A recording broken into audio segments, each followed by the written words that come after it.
First of all, congratulations to Clemson. Told Dabo after the game, and it's true. Heck of a performance by those guys to be able to come into this environment at night and come out with a win. Gutty performance by those guys. Really disappointing performance by us tonight. Knew the turnover battle was going to be critical in this game. Dabo will tell you that's kind of been the story of their season and story of our season in a lot of ways as well. And was it 2 turnovers in the first 3 plays of the game? About the worst possible start you could have. Proud of our guys for the way they responded to the adversity early in the game, coming back and tying it up, and just really disappointing. Offensively, they had 3 field goals. Last year we gave them 7 points and really gave them 9 points with the pick 6 and then the safety that we had last year. This year we give them 7 as well. And defensively we played, well enough to win. Held them to field goals. Weren't able to create as many takeaways as we would like. Give them credit for protecting the football, but just a really, really, really tough night offensively. My biggest concern going into this game was our ability to run the football and protect the passer because they're loaded on the defensive line. And like I told you guys earlier in this week, probably the 2 best linebackers tandem is the best linebacker tandem that we've played all season. And we were nowhere near good enough offensively tonight. Just couldn't make enough plays and didn't win the turnover battle. And when you do that, it's going to be tough to win. It's a hurting locker room in there as well. Feel so crappy for our seniors right now to not be able to give them the finish that they deserve this season. I'm proud of the young men that we have in that locker room, without a doubt. They've shown that time after time throughout the season, and we got it to, had won 3 straight coming into this game and got it to the final round 12, if you will, and we just couldn't get it done. So apologize to, our fans did their part tonight. Talked about making Gamecock Walk bigger and louder than Gamecock Walk bigger and louder than ever. Feel like it was. Talked about making this stadium louder than it's ever been, and I'm not so sure it wasn't. I mean, it was awesome out there tonight. But in the end, they made enough plays and really played well defensively. Questions? Raise your hand. We'll get a microphone to you, David. Shane, I know it's just right after the game, but just this season, was there one overarching problem that seemed to be in the way that said that's why we're not getting over the hump and having the success that we thought we could have?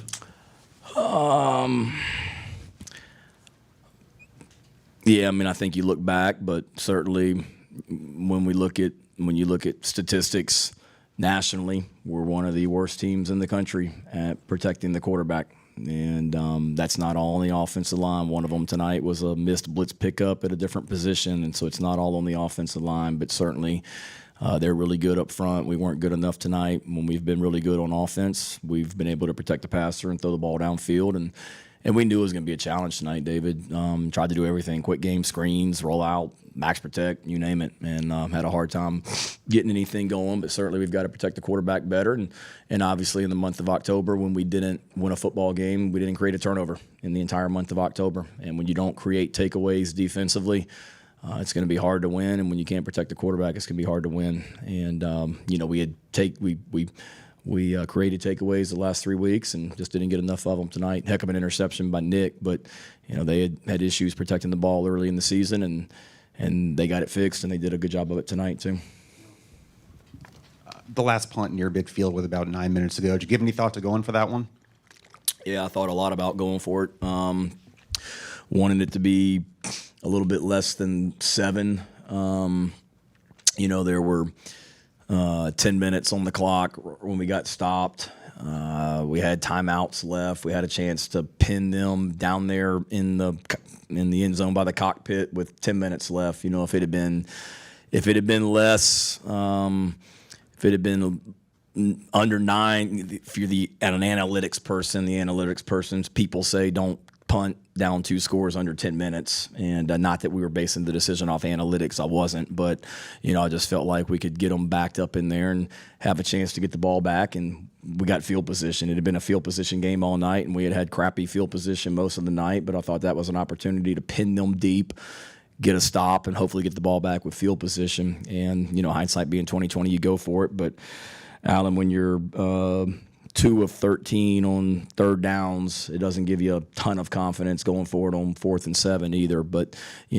at that time I felt like the best thing was just to put our defense back out there. They were playing their butts off, and see if we could get another stop. Defensively, just with the turnaround the last few weeks, and what can you say about what you got from those guys tonight and keeping going the game? Yeah, they were awesome. We kept putting them out there, and they kept making stops. Obviously, we knew, they were going to come in and try and run the ball. They were down 2 of their top receivers, and we knew that going into the game. So we felt going into the game that they were going to run the ball. The quarterback's a good runner. He showed that tonight. We had a hard time getting him in the game, and I think this is 2 straight weeks. I don't know what they did the week before, but I know last week all 3 of those guys, the quarterback, Shipley, and Mafal, had double-digit carries, and they did again tonight as well. But having said that, never felt like we were making stops, man. They were 7 of 16 on third down, and our defense played well enough for us to win. Like I said, when you hold the other team to 3 field goals, you feel like you have a great opportunity to win a game.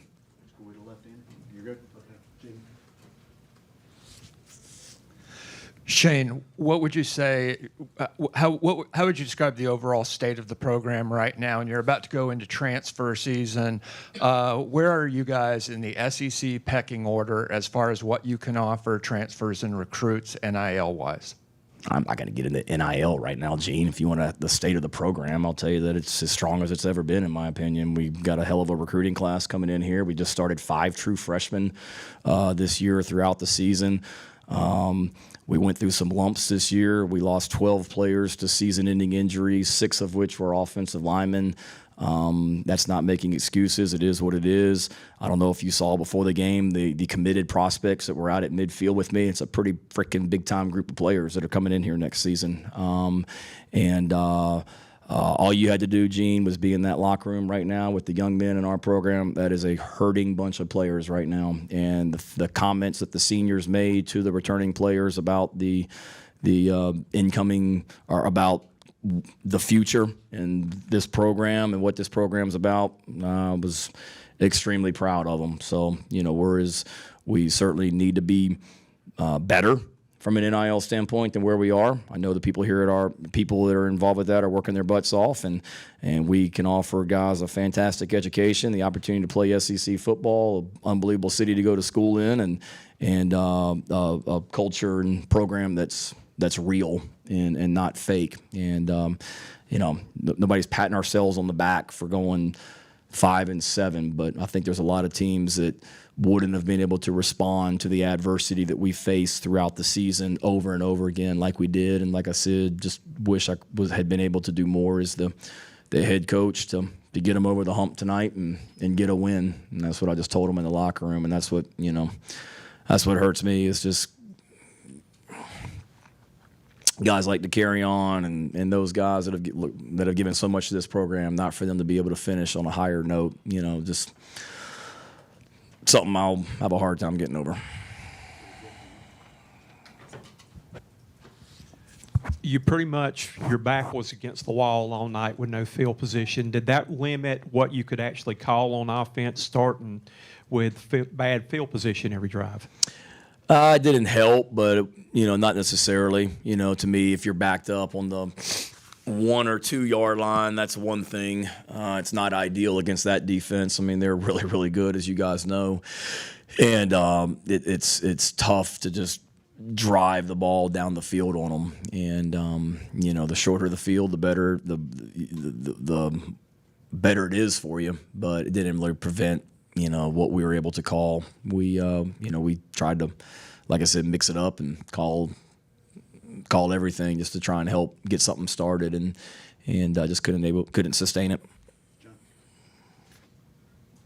Yeah, Spencer obviously had a really rough night tonight. What was what was he seeing out there? Was the game sped up on him, or what were you seeing out of him that just kind of kept him from having his typical performance?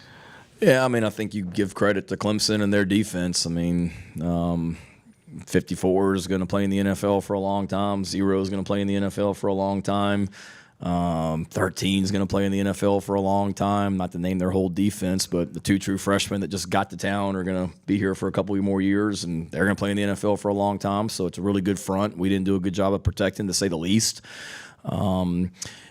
They do it. Give them credit. I mean, they do what they do defensively. They're going to get up in your face. They're going to pressure you. They're going to play man coverage, and that's basically what they did tonight. They're going to mix in a little bit of quarters every once in a while as well. I don't know. He was certainly under duress, and we didn't do a great job of giving him time. And certainly, he'll be the first to tell you that he'd like some throws back, but also we have been challenging our guys, our receivers and tight ends and running backs all week, that because of the way Clemson plays defense, there's going to be a lot of opportunities for competitive catches where the ball's there and it's a bang, bang play, and we got to make them. And it looked like they made a lot more of the competitive plays at defensive back against our pass catchers tonight than we made the catches. So, we got to help Spencer out too when we get opportunities to make plays. Mario went down pretty early there. I mean, he took kind of a scary stumble and then was back out there pretty quickly. Just what was going on with him on that? Did he get concussion tested or anything like that in between there? Yeah, I mean, I think he got thrown down. I think it just startled him more than anything. He was fine. He was more mad that he got thrown down, and all he could tell me when I walked out there was, let me stand up so I can get back in there and go back at this guy, not fight, but like get back out there for the next play. Yeah, so we had some tough ones tonight at the wrong times. TJ Sanders, we lost him for a while tonight. That was tough at a critical time. He ended up coming back, but he lost the bulk of time. Jalen Kilgore, we lost him to a hamstring, so that's why Quan Banks was in there at the end as well. So 2 key players on defense that we lost for some considerable amount of time, but Mario was fine. He was cleared to go back in. Shane, obviously you're thinking about this one, but what's kind of tomorrow and the next week? What's kind of on the off-season checklist of things you're looking at over the next couple weeks and months? To get better.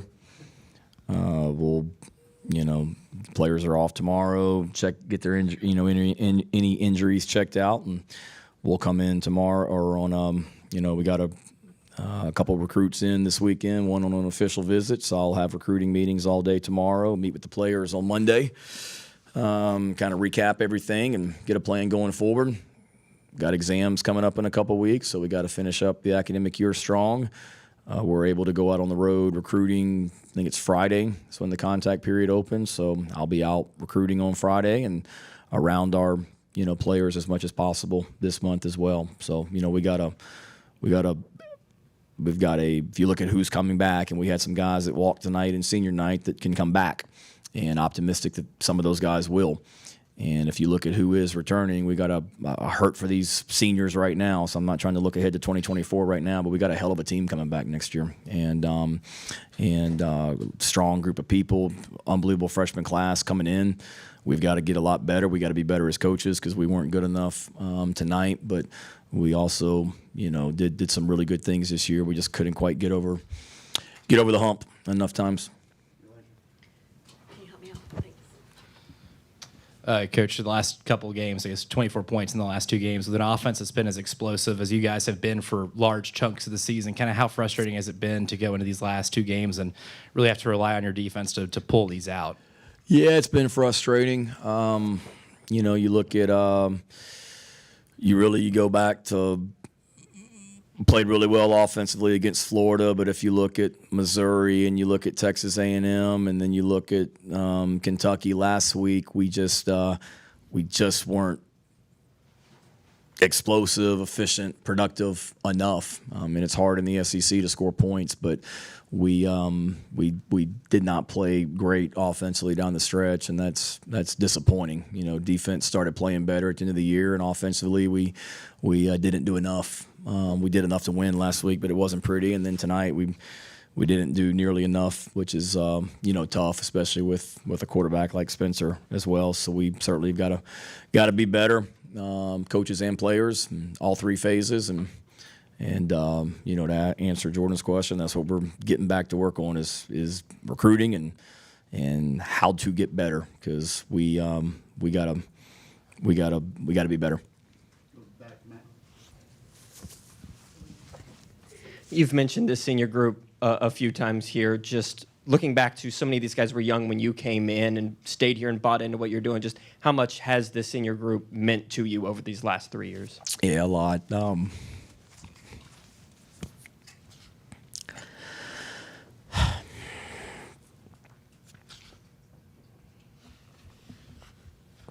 We talked. Sorry.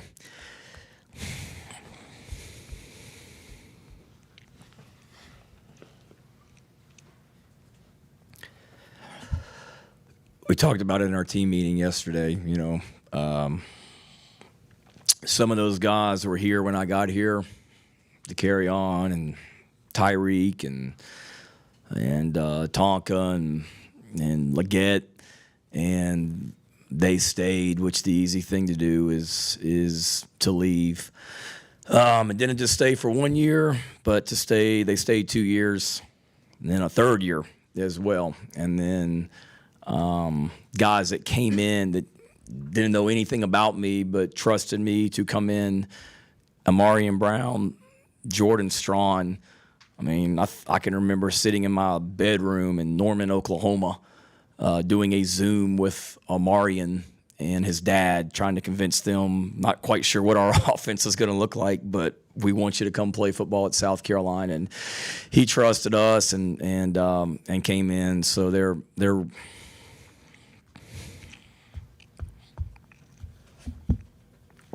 awesome. Shane, kind of going off of that, just what are you going to remember most about this team and the guys in that locker room? Just their fight. Sorry, I'm so emotional. They're a great group of guys. And went through a lot this year, the injuries, throughout the year, and they just kept hanging in there. And if any team had a reason to just throw in the towel and say, what, it just ain't our year. Another offensive lineman got hurt, or we're starting another freshman on defense. Heartbreaking loss to Florida, whatever it might be. This team easily could have, and they never did. And I know I told you guys how much I enjoyed coming in the building each and every week or each and every Sunday, regardless of what had happened the day before. It's the truth, and it's because of these guys. They're just a lot of fun to be around, and that's the hardest thing about being 5-7 and